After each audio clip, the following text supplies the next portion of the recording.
Watukufu murudunga usikia leo timwezini marahaba umurungaliao hawengi. Tsanza kama habari tunombani zingidzo ya yahoa ya leo. Mesdames, Messieurs, bonsoir, bienvenue dans cette nouvelle édition du journal. Tout de suite, voici les titres de ce jeudi 6 décembre.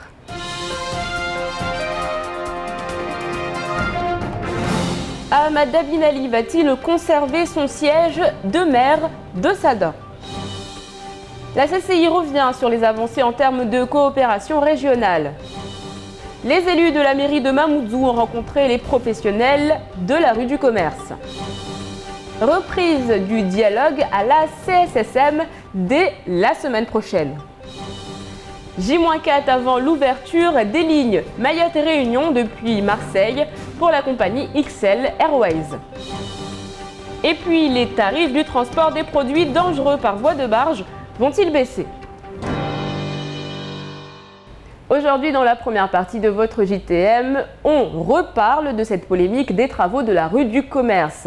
En effet, depuis le début de la semaine, les professionnels de la deuxième tranche, mais également de la première, se plaignent, leur chiffre d'affaires est en baisse.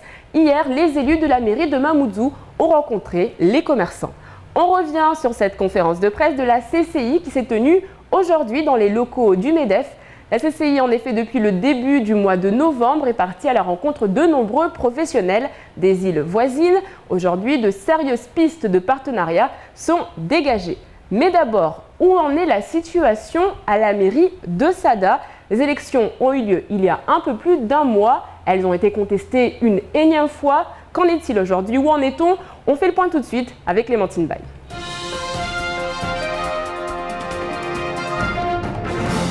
Le tribunal administratif entendait ce matin les différentes parties en présence sur la question du recours formé par Toualibou Abdallah après les élections municipales de Sada, audience lors de laquelle le rapporteur public a conclu au rejet de la plainte du candidat malheureux. Les explications de Maître Saïdal, avocat du maire réélu de Sada, à Ahmada bin Ali. Ce n'est pas le tribunal qui a décidé encore, c'est le rapporteur public qui a conclu au rejet de la protestation électorale de M. Toualibou Abdallah.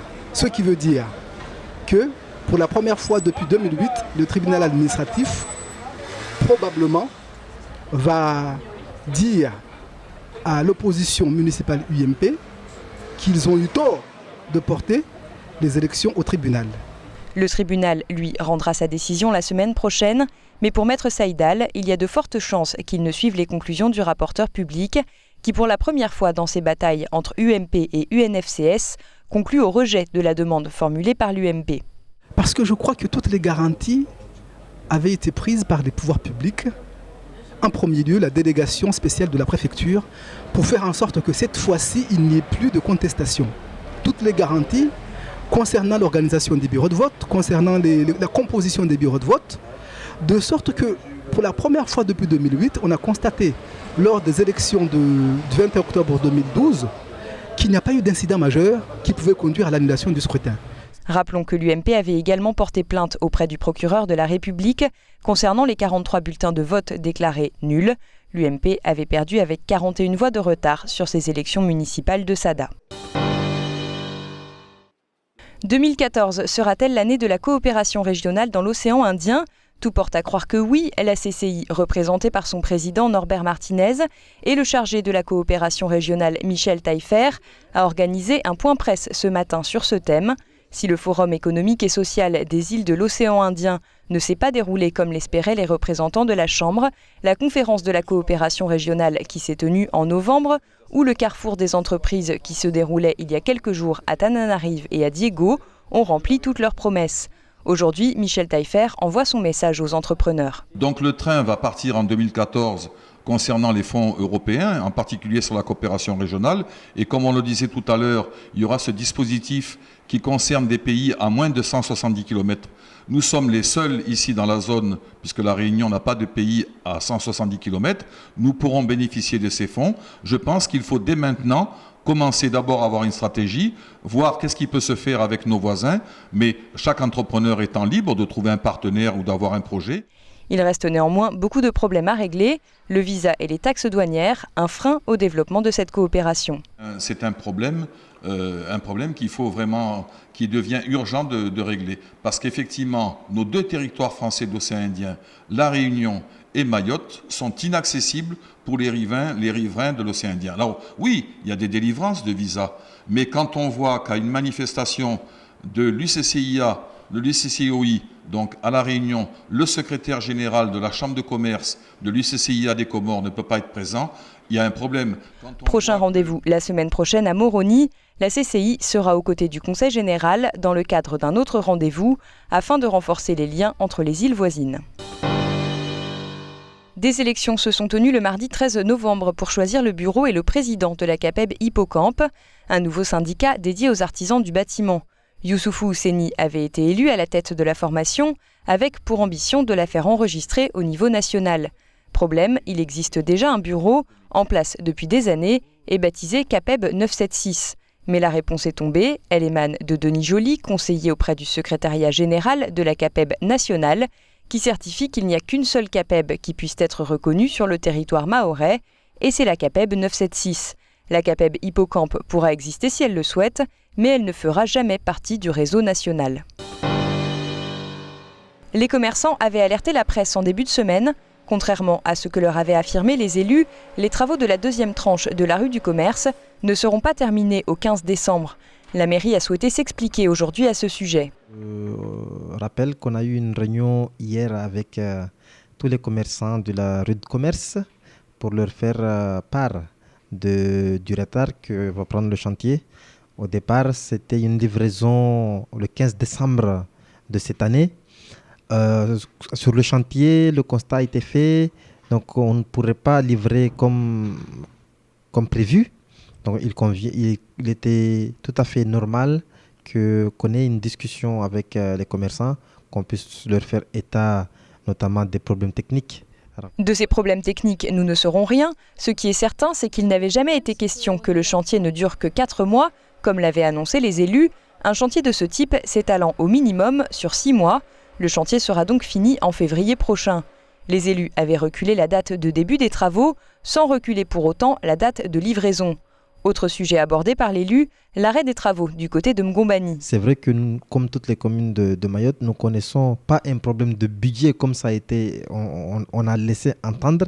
C'est plus un problème de trésorerie. Mais des réunions, des discussions ont eu lieu, des états de mandatement ont été faits. Donc très prochainement, on a un avis avec la COLAS. Ils vont revenir sur le chantier. Donc le chantier reprendra normalement. Un chantier qui reprendra bientôt donc, si la COLAS touche les 600 000 € que lui doit la mairie, mais aucune date n'a pour le moment été avancée par la commune. Un bus de ramassage scolaire Matisse a de nouveau fait la cible de jets de pierre en début d'après-midi à Passaminti. Ce qui s'est passé, c'est les jeunes de Tsunzu, ils ont caillassé un bus de transport scolaire, on ne sait pas pourquoi. Mais là, pour le moment, on ne sait pas comment on va faire. Quoi. Donc aujourd'hui, vous avez peur ? Ah ben rassurez-vous, moi j'ai peur moi. Ça automatiquement j'ai tellement peur parce que nous on travaille, c'est pas le champ de bataille de toute façon. Fort heureusement, aucun blessé n'est à déplorer, une vitre a volé en éclats. Tout le reste de la journée, les bus ont été escortés par des voitures de police dans cette zone. Dans l'actualité également, mardi 11 décembre, le premier avion d'XL Airways atterrira sur le tarmac de Pamandzi. La compagnie aérienne XL Airways vient d'arriver et c'est déjà un franc succès à Mayotte. On parlera des tarifs de la barge. Certains professionnels se plaignent qu'ils sont trop élevés. Ils ont envoyé un message au Conseil général. Le Conseil général les a-t-il entendus? Vous le saurez dans votre JTM. Mais d'abord, la société civile qui s'est constituée en collectif réclame la réouverture de la caisse de sécurité sociale. Ils souhaitent que les négociations reprennent et justement, dès la semaine prochaine, le dialogue sera de nouveau engagé. On en parle tout de suite dans la deuxième partie de votre JTM.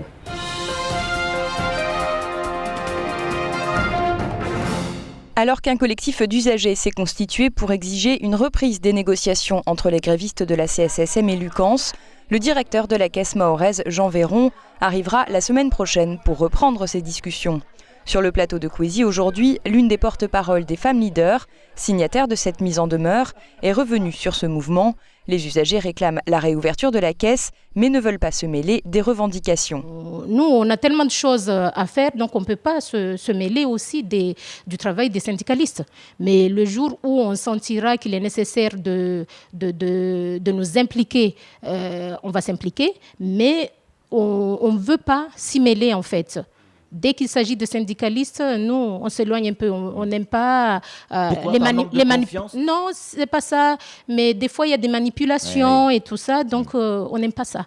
On préfère en fait partir avec nos convictions et essayer de persuader les gens sur ce qu'on pense être légitime. Donc les syndicats sont bien placés que nous. Nous, on ne va pas plonger dans des dossiers pour voir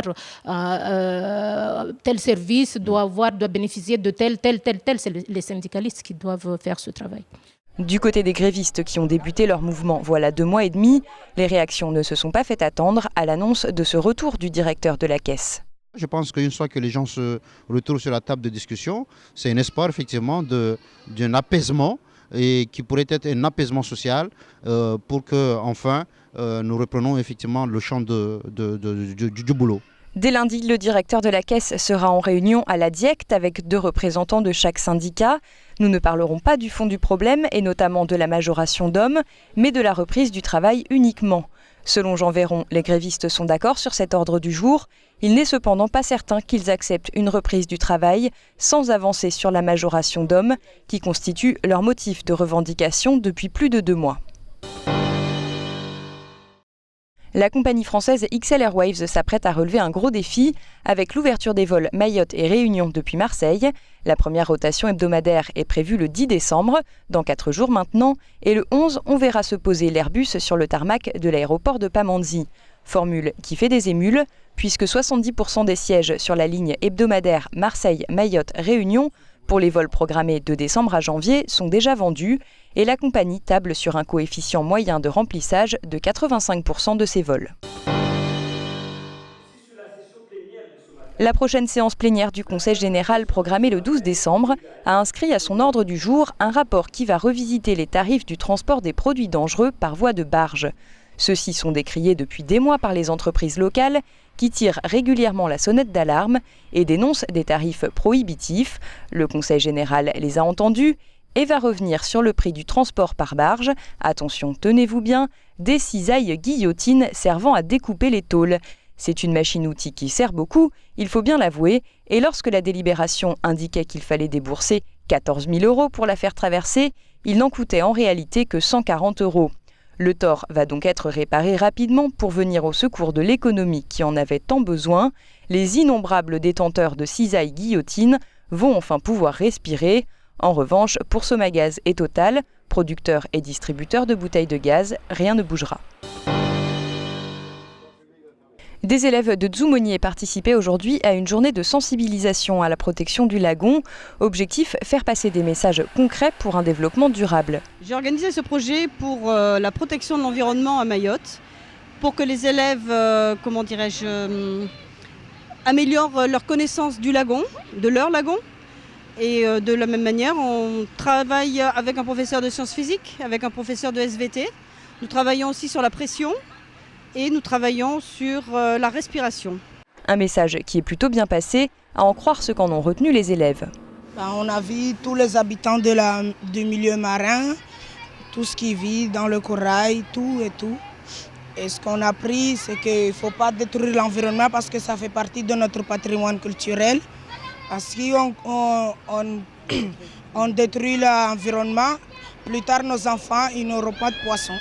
Pour beaucoup d'entre eux, ces plongées étaient une première, une nouvelle manière de voir l'environnement mahorais. Tout de suite, on fait le point sur votre vendredi. Demain, bonne fête à Ambrose.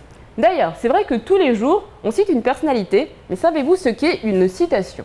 Selon une certaine personne, on ouvre les guillemets, citation : répétition erronée d'une déclaration d'autrui, extrait repris avec des erreurs. On espère donc qu'on ne s'est pas trompé en reprenant cette citation qui définit ce qu'est une citation. Définition donnée par Ambrose Bierce, qui était journaliste, nouvelliste et satiriste américain. Demain, le soleil se lèvera à 5h25 pour se coucher à 18h16. La marée sera basse à 3h20 et 15h45. Allez, météo. Demain matin, ouf, le soleil fera son grand retour dans le ciel mahorais. Le matin, on attend 24 degrés à Combani et 27 à Bandélé. L'après-midi, des nuages feront leur apparition. Quelques gouttes de pluie sont même attendues à Dzoumogné, où il fera 28 degrés. À Sada, le thermomètre affichera 29 degrés.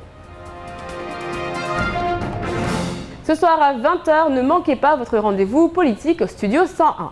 Aujourd'hui, Dominique Georges reçoit Badirou Abdou, entraîneur sportif. En attendant votre programme, on fait le point sur ce qu'il faut retenir de cette journée en mahorais.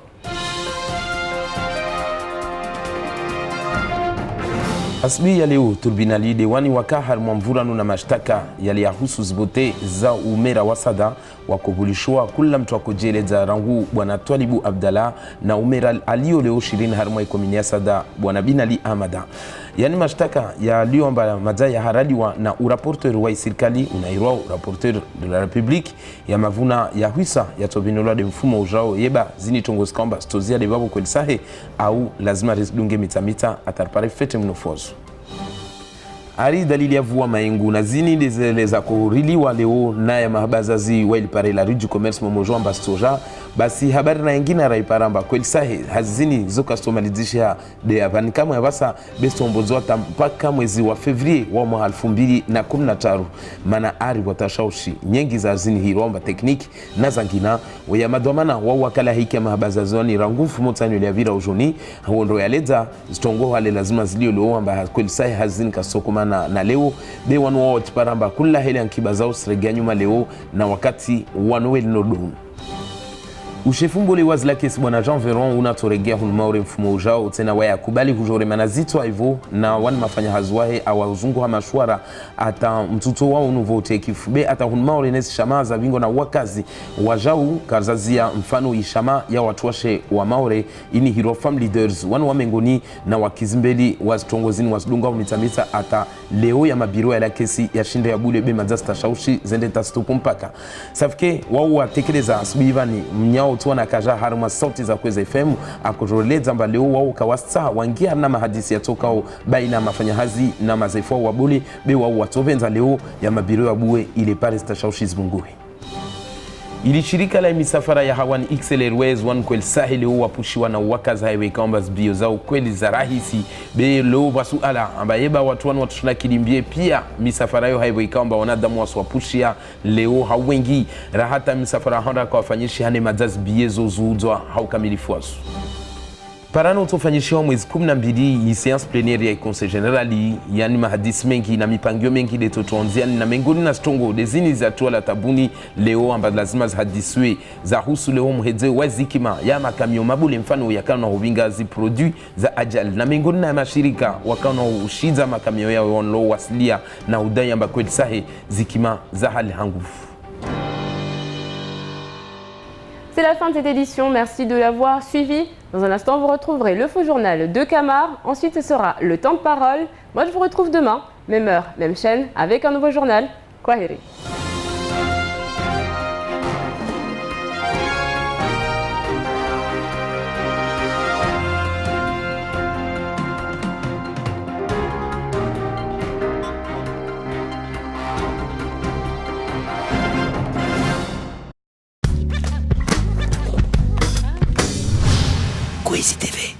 France Mayotte, le quotidien de Mayotte, vous offre la photo du jour.